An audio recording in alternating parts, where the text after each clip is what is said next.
section 6.4 solutions about singular points. So we can always find, as you know from previous sections, a power series representation solution for this differential equation: a2x y double prime a1x y prime plus a0x y equal to 0. We can refer to this as equation 1 all the time, okay, as equation 1, about an ordinary point x equals x0. How about if when x equals x0 is a singular point? Remember in the previous sections we introduced two types of points, one ordinary point and the other one, if it's not ordinary, it's singular. If it's not ordinary, it's singular. So how about if it's about singular point? In this case, we may be able to find a power series. This means power series solution of 1. But how do we find that out? Well, let's see. First thing we do, we write 1 in standard form. We write 1 in standard form.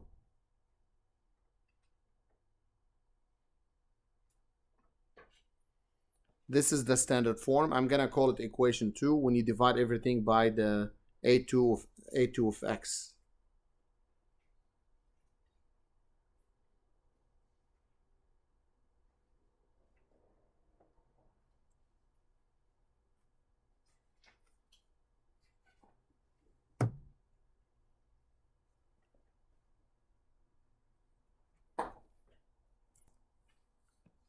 So if we are talking about singular points, there are two different kinds of singular points. One called regular singular point and one irregular singular point. What is the definition of a regular singular point? Well, we say x equals x0 is said to be a regular singular point of equation 1 above, the first equation we started with, if both of them, both x minus x0 p of x and x minus x0 square q of x, those ones are analytic at x equals 0. Both are analytic. Then the point x equal x0 is said to be regular. And if it's not analytic, if it's not regular, automatically means irregular. I will show you another approach for analytic area, like what you have to do in this case to check if it's regular or not. Let's look at an example to see how to classify if the point, if the singular point, or if there's any, if the singular points are regular or irregular. Let's look at this equation. So first thing I did, I divided everything to write it in a standard form, like equation 2 above, and then you try to reduce as much as you can and factor whatever is possible. Reduce and factor.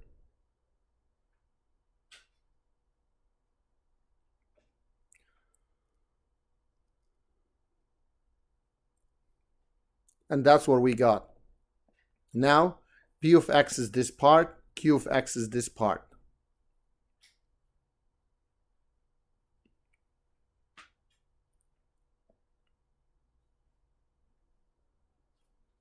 So what do we get?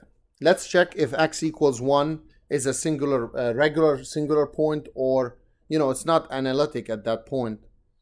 But let's see if this is a regular or irregular. Well, in order for x equal 1 to be regular, x minus 1, the factor x minus 1, must appear only or at least, and let's say only, at most, let's say this way, at most, in the denominator of p of x, at most once, and at most twice in the denominator of q of x.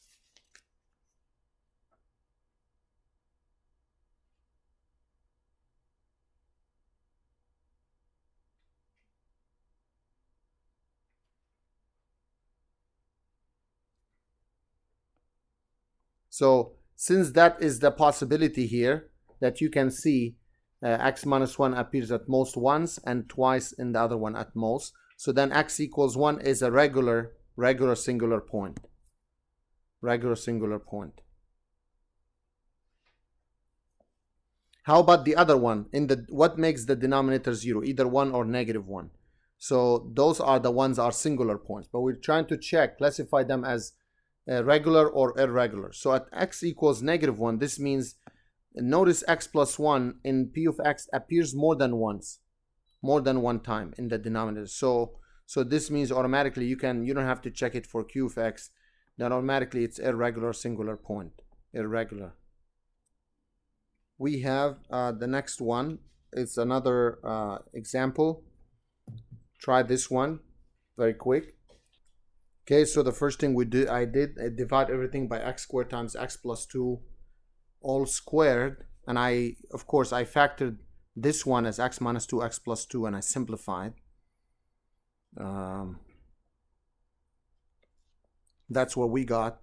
Now you see it's not analytic where the denominator makes it 0, which is 0 and -2. So we have to check at x equals 0 and x equals -2. This is p of x, that's q of x. At x equals 0, you can tell it's okay in q of x, but it's not okay here because it's more than once repeated there. So it's irregular singular point. But x plus 2 works fine for x equals -2 because it's at most once here, but at most twice there. Next example. I hope everyone tried it. So if you divide everything by x cubed, you got this. So we have p of x and q of x. Notice x equals 0 appears in both. It's irregular because it occurs or happens or appears more than once in the first one and more than once in the second one. Next equation, number 4.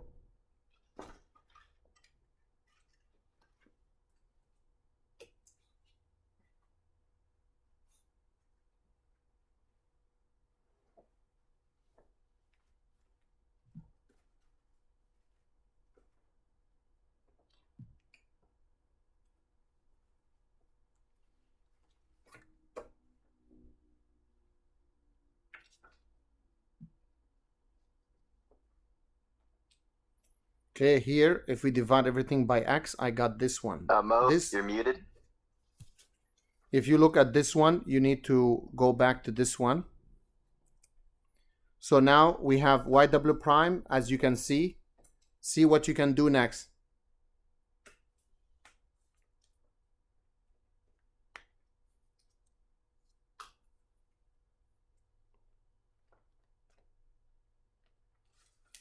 For number 3 is very easy. I scrolled up so you can see the answers. Very easy.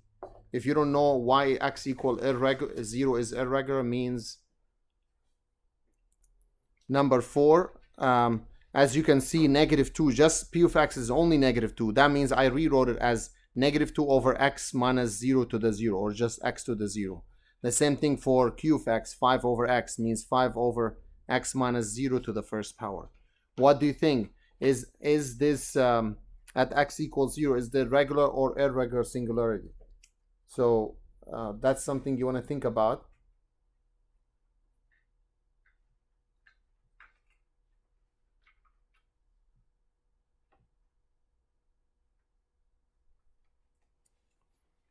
So here what we do, it's regular because it happens at most once in the first one and at most 2 in the second one, means it's only 1. So it is regular. How about the next one? If we divide everything by x squared plus 4, you got this. So I got p of x and q of x. Well, let's see. You can say it's non-factorable, the denominator, but it is factorable over the complex numbers. And if you remember from before, from previous sections, we said that singular points can be complex numbers as well. So if you factor it, it would be x minus 2i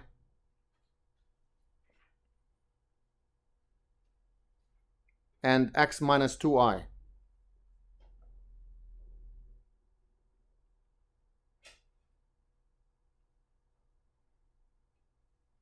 So notice in the first one, x minus 2i was repeated only once, so at most once, and in the second one only once, so at most 2, no more than 2. So it's regular. Same thing with the other one, x equals -2i, it's also a regular singular point.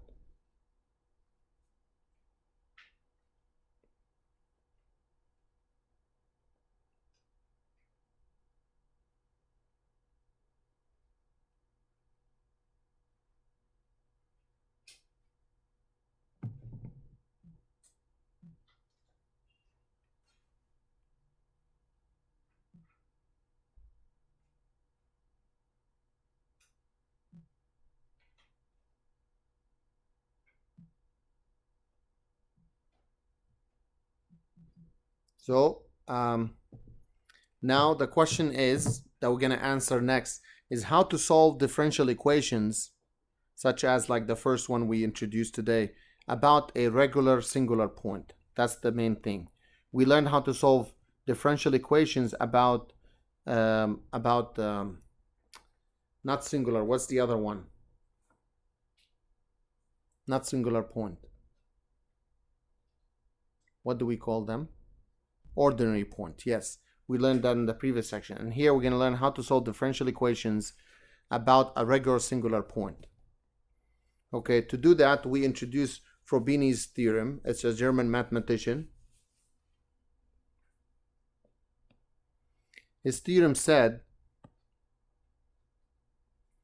if x equals x0 a regular, so if x equals x0 is a given regular singular point of 1, of the main equation 1, then there exists that backwards e means that there exists at least, and I'll explain what that means, at least one series of the form y equals x minus x0 to the r times the sum of cn x minus x0 to the n, which because this converges, you can move this factor inside, so you add the exponents because they have the same base, where r here is a constant. R is a constant.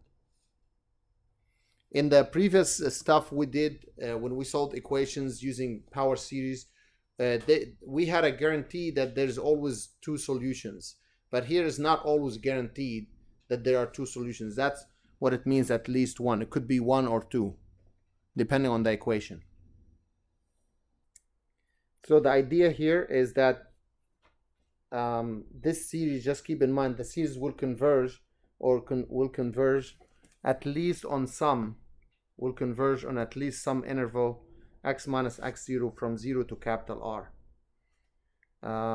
Just so you know, with the use of the above theorem, this will help us to determine the value, or to find what R and Cn are, especially the R values, which we will call them later on, introduce them for something. So next, for simplicity, for this section, we're always going to let x0 equal 0. x0 equals 0, as we did in the previous sections. So we're going to see how to solve a differential equation. This is the first one we're going to look at right now.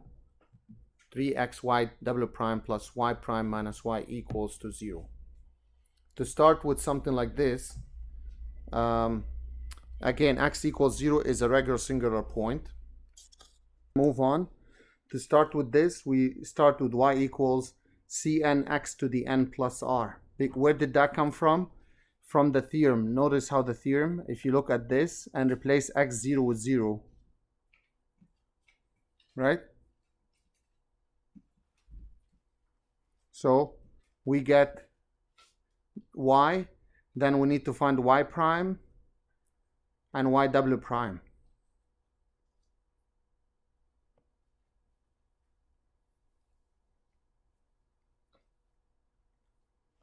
So y double prime, and then we're going to substitute them in.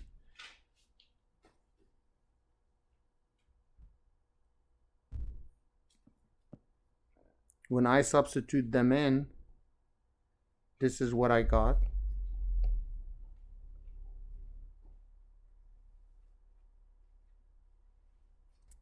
Notice something here. The first two terms, they have the same thing. They have the same thing, x to the n plus r minus 1. So we can combine them.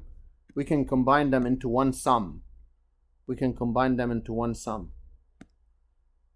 So c sub n and all that stuff, as you can see. And then I decided that we do it together from here on. So what do you think we should do next?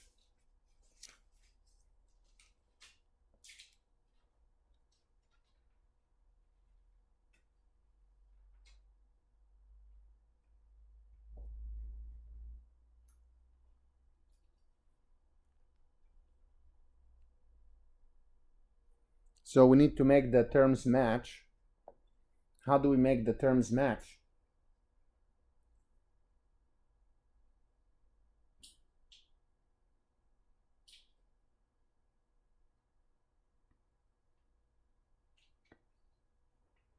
Or can we do something different?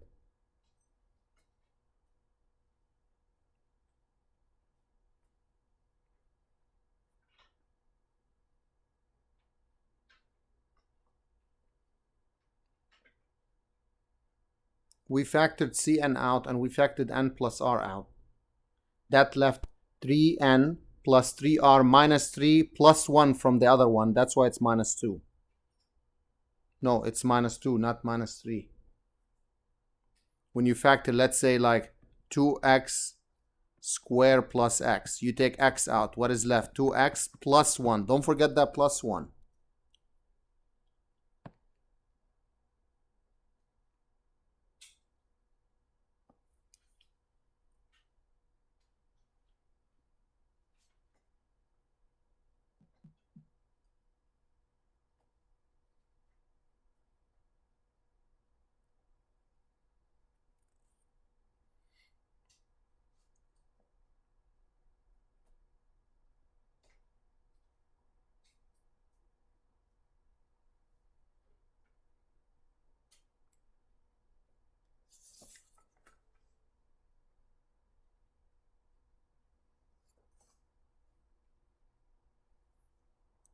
So if you look back at the equation, within the equation there is an x. So when you multiply x by this, it brings the, I don't know if you noticed, it looks like a 2 there. It was 2 and then I made it 1. So it was originally 2, x, n plus r minus 2, but times x, it becomes minus 1.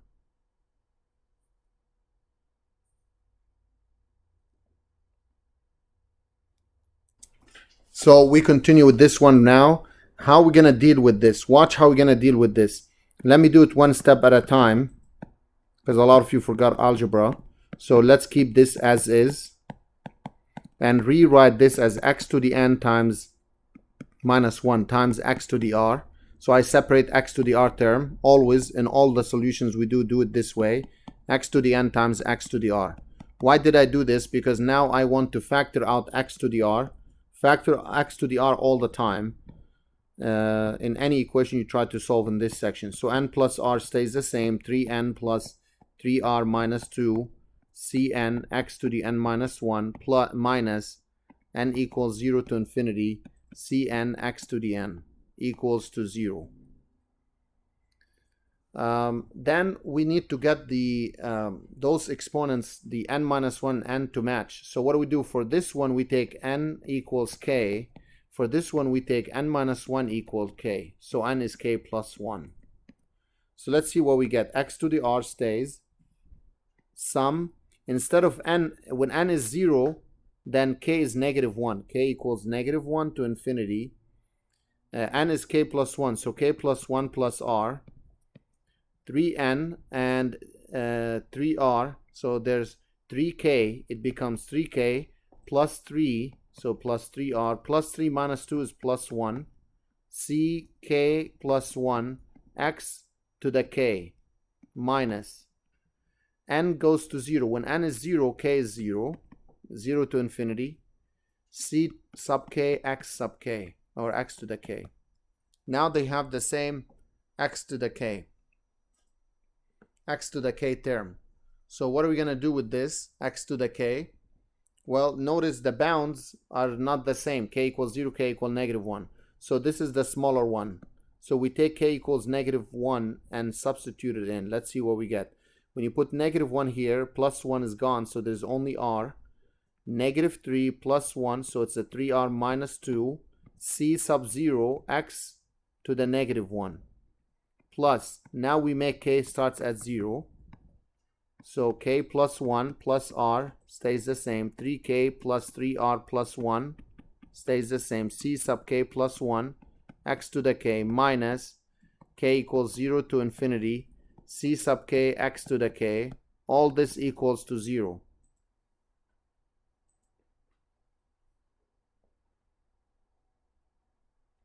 Now they have the same bounds and same exponents, so we can do some factoring again. So keep this the same. R 3r minus 2 c sub 0 x to the negative 1 plus we can take out x sub k. So let's see what is left.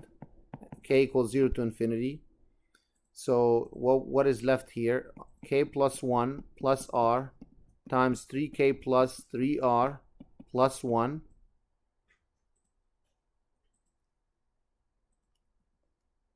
c k plus 1 minus c sub k x to the k. All of this equals to 0. What is k? K goes from 0 on. 0, 1, 2, 3, 4 is a non-negative integer. So in order for this to be 0, this part has to be 0, this has to be 0. So r times 3r minus 2 c0 is 0. And k plus 1 plus r times 3k plus 3r plus 1 c sub k plus 1 minus c sub k has to equal 0. Okay, then what do we do from here? When you set c sub 0, this equals 0 when c sub 0 is 0, or r times 3r minus 2 equals 0.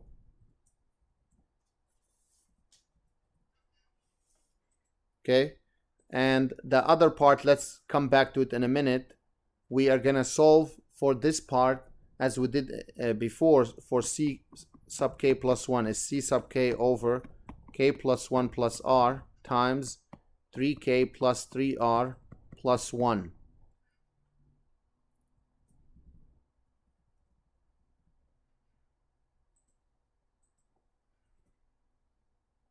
Now, from this equation, this equation is called indicial equation.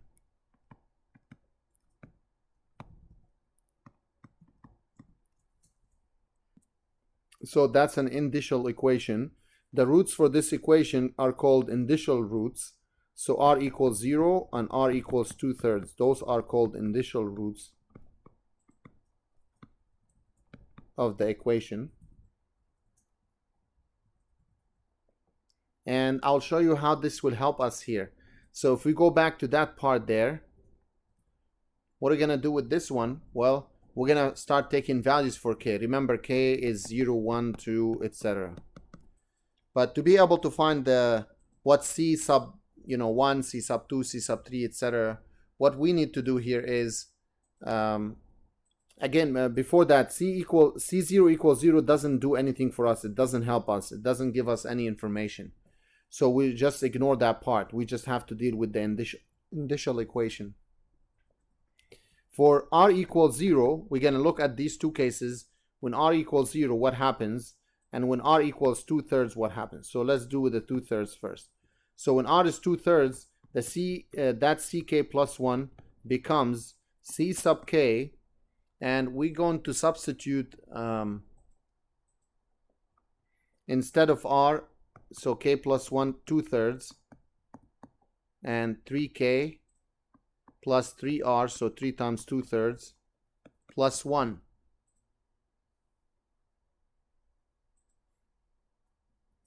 Simplify this. ck plus 1 equals c sub k over k plus, this gives us, what does it give us? 5/3. And this is 3k plus, the 3 cancel, plus 3. Notice to clean up that fraction, the 5/3, look what we can do. In a smart way, factor a 3 out from here and multiply it by these. So that gives me 3k plus 5 times k plus 1. This is what ck plus 1 is. And now we're ready to start taking or picking values for k's. Okay, now we pick values for k. If we start with k equals 0, let's see what we get. We get c1 equals c0 over 5 times 1. That's all we have for the first case. For the next case, when k equals 1, we got c sub 2 equals c sub 1 over 3 plus 5, 8 times 2. Okay, so now c1, we can substitute c1 with the c0 over 5 times 1. So that gives us 2 times 8 times 5 times 1. k equals 2, we can get C3, which is C2 over 11 times 3. And let's see, if we put C0 back in, C0 over 2 times, so there's a 3, there's a 2, there's a 1, there's a 5, there's a 8, there's 11. So notice I can write this 2 times 1, it's 2 factorial, times 8 times 5. The next one, C0, 3 factorial times 5 times 8 times 11. Okay, then k equals 3. C4 would be C3 over 14 times 4, and I'm sure if you do the work, you're gonna get somewhere 4 times 3 times 2 times 1 times 1, and then on the top of that we have 8, 11, and 14. 8, 11, and 14. So you can rewrite this as 4 factorial times 8 times 11 times 14. Okay, so that's how we do it. Now in general, for k equals n, can we get a general term? Cn plus, or, well, n, you don't have to go all the way to you don't have to go all the way to the last one. I mean, you can replace, you get c sub k sub n plus 1, or k equals n minus 1. So in this case you get c sub n, because that's what we have inside the sigma notation. Is going to be c0 over notice how when this was 2 we had 2 factorial, 3 we had 3 factorial, 4 we had 4 factorial. So I'm expecting this to have n factorial. Okay, then what goes next? I think there's a 5 missing here, so there's a 5 there, right? Notice how this one here, you could have written it as 5 times 8, so 5 here, then 8. So notice how it starts with 5 times 8 times 11 times 14, right? It's going up by what? By 3 every time. So next one would be 17, and so on and so forth, all the way to the 3n plus 2. That's the arithmetic form for such expression. And what is n here? N is bigger than or equal to 1 integer. If you want to know where the 3n plus 2 came from, you can use the arithmetic sequence an equals a1 plus n minus 1 times d. a1 was 5, and it went up by 3, so n minus 1 times 3. So that gives 5 plus 3, n minus 3.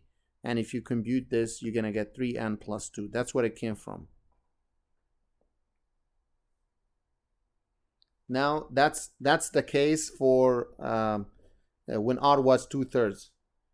Same for the case when r is 0. When r is 0. So when r is 0, we are gonna see, so c sub k plus 1 equals c sub k over, when r is 0,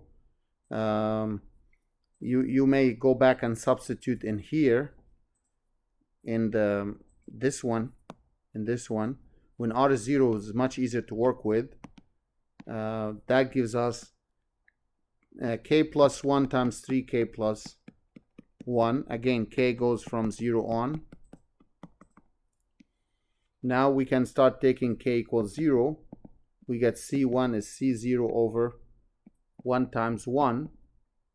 K equals 1. That gives me c2, which is c1 over 2 times 4. The next one, k equals 2. We get c3 is c2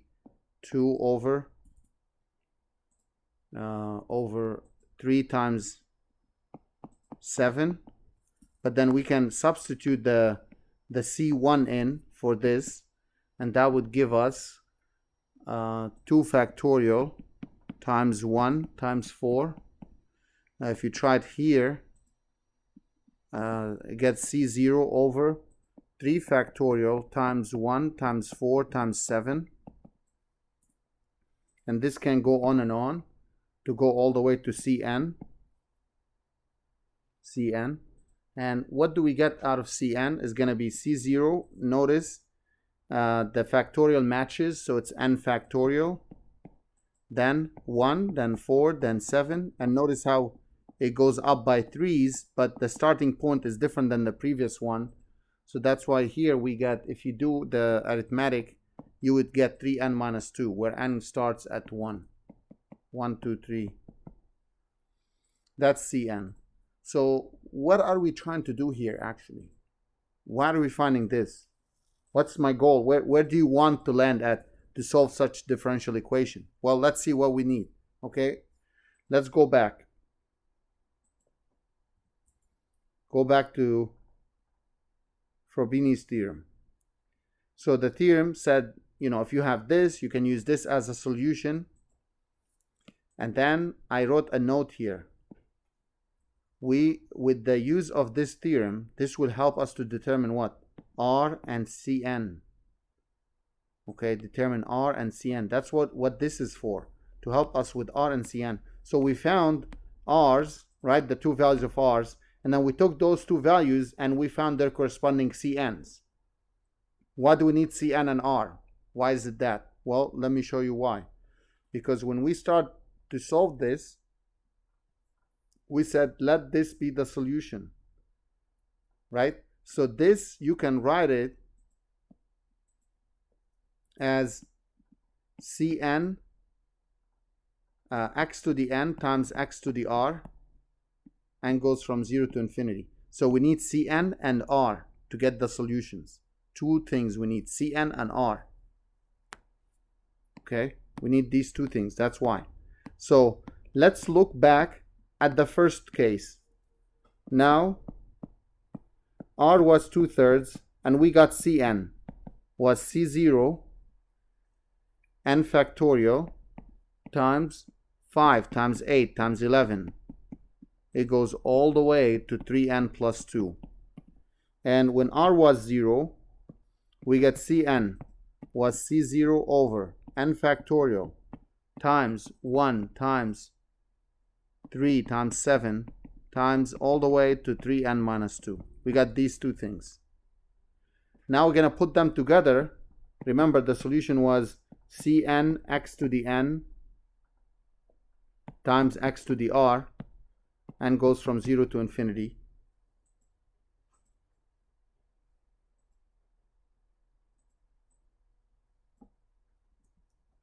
And usually what do? We start to find them out. We take n equals 0 first, so you get C0 x to the 0 x to the r plus the sum from n equals 1 to infinity Cn xn xr. Okay, for the first case, for the case when r is 2/3, what do we get here? Y would be C0 x to the 2/3 plus the sum from n equals 1 to infinity Cn xn times x to the 2/3. Right? But what are we going to do with the x to c to the n? Well, c to the n, we already have it, so we're going to write or replace that with the one we found. Cn was C0 over n factorial times 5 times 8 times 11 all the way to 3n minus 2, and there's x to the 2/3.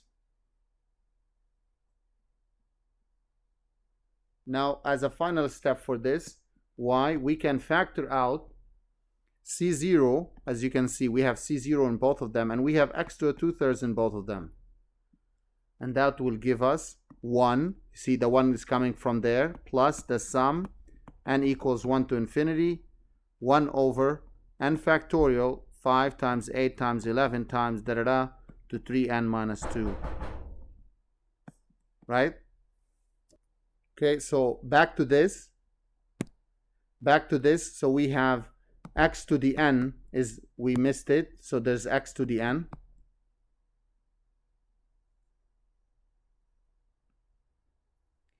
So this stuff that we got, is called y1. I'm gonna call it. That's the first solution. First solution. We can do the same for the case r equals 0. R equals 0, we can run through the same argument. It's gonna be y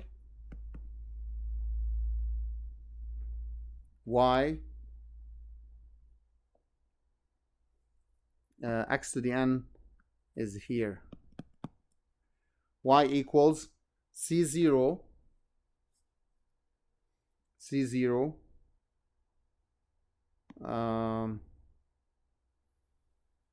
x to the r plus the sum n equals 1 to infinity Cn, and Cn we had it C0 over n factorial times 1 times 3 times 7 times all the way to 3n minus 2. We had x to the n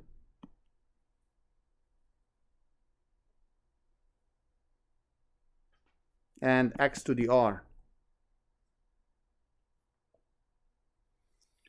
Remember, r is 0, so you can factor Cn x to the 0 out. That will leave 1 plus the sum n equals 1 to infinity C0.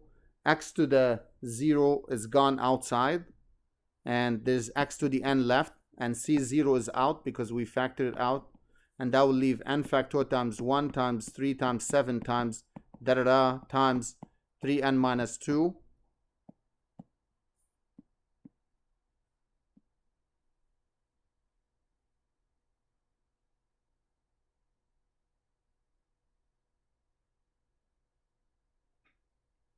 This is going to be called y2. These are the two solutions for that differential equation.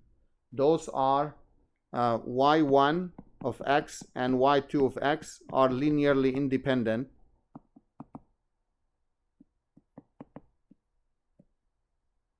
They are linearly independent.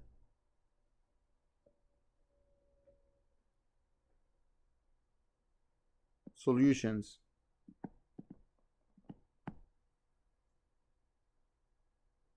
So if you want to find what the actual solution for the differential equation yx would be c1 y1 of x plus c2 y2 of x. By the, if you remember this superposition principle. And you just have to write what you got in here and then substitute.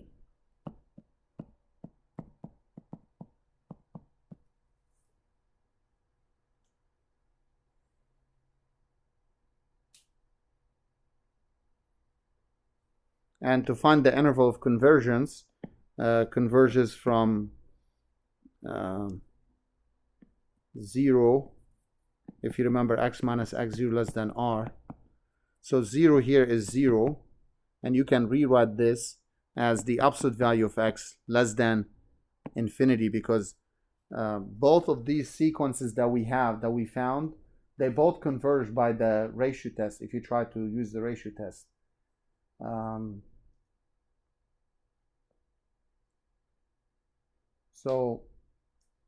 So this combination that we got here, the linear combination, or the linear combination of solutions, is the solution for that given differential equation. And that's what we were asked to find. We were asked to solve, means find the solutions.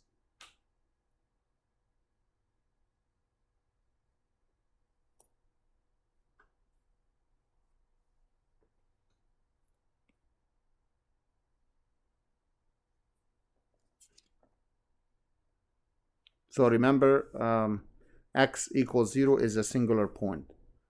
So we say this is the general solution for that given differential equation on any interval you like, except at x equals 0. Okay, so let me write that down as a note. We came across indicial equation whose initials roots will or helped us, right? And it's always will, helped us to identify the form our solutions should have when either you say centered or about x equals x0.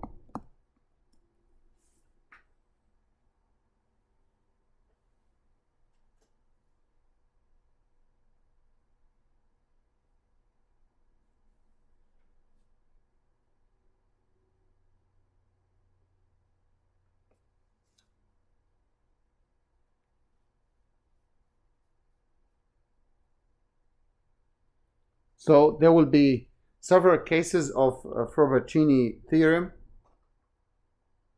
and what we're going to be doing is when we look at this at another time, we're going to see the cases when you have only one series solution. We had two here. There's cases when you have two series solutions, and there are other cases when you have two solutions where a polynomial and infinite series involved. So you get a polynomial and infinite solution, and then it's all a matter of practice how you work things out for more general equations. So let's say this is the end of part 1.